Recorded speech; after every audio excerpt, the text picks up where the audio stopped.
Today I want to share with you something called Toffee Treats. I have had this recipe for 20 years. It says here 2003. We went on a home tour of girls that had antiques like we have in San Antonio. Oh my gosh, the houses were fabulous. But I'm telling you, this cookie and the other cookies she made, which I'll do later, are fabulous. It's going to have 6 chocolate bars on top. You reckon that's going to be good? Really simple. I have a cup of butter and a cup of packed brown sugar in here. I blended it up. Didn't take any time.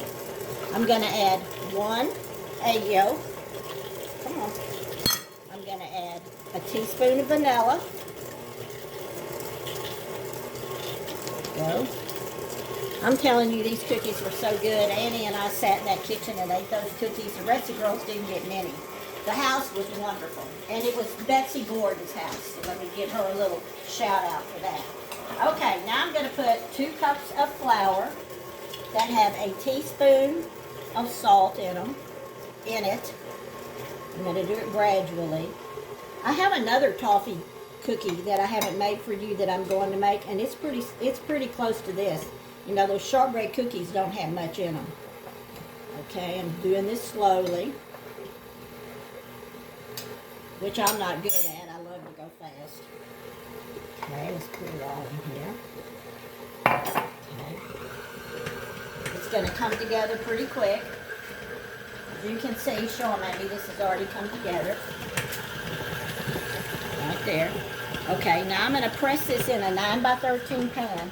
But my pan is bigger. I don't have a 9x13, so we're going to see how it turns out. But I'm going to press it in a pan real quick. Okay, this is what it looks like when you pat it out in the pan.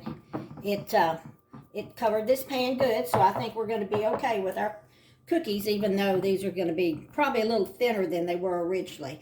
So I'm going to pop this in the oven, bring it out. We're going to put chocolate bars on it and toasted pecans. Okay, look at this yummy stuff. I baked it about 25 minutes, and you can see it's a little bit brown around the edges. Okay, here comes the fun part. You just lay these down on here, like this. Oh, Caden and Hunter have been waiting for this. I told them I was going to do it last week and never did do it, so they're kind of excited about this. What we're going to do is let these lay on here, and they're going to melt. And remember, I used too big a pan. It should be a 9x13. These will cover it much better if it's a 9x13. So I'm going to let them melt, and then I'm going to spread them out. Looky here. You think this is pretty or what? Isn't this beautiful? Caden and I have been fighting over who's going to get to have this knife here. I'm going to spread. You know what? You could use, if you wanted to use bitter chocolate, if that was your thing, which it's not mine because it's not fattening enough, I guess, because it's not as much sugar. If you wanted to use bitter chocolate, you could use that.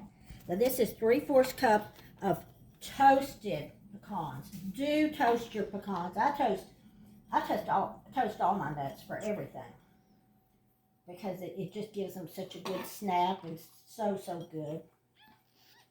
Okay. Oh, thank you, Lord, for pecans and chocolate. Think of all the wonderful things God gave us just to eat. You know, if you love God, you'll love one another. What a wonderful, wonderful thing God has done to love us so much. Okay, I'm going to not waste any of this. Put this on here too. Okay, oops, excuse me. Okay, now I have to let it set a while. You're going to, after it gets just a little bit cooler, I'm going to cut little bars. And then it's got to cool some more before we take it out of the pan. So, it's going to be a little while, but we'll be back and show you a picture of the finished product.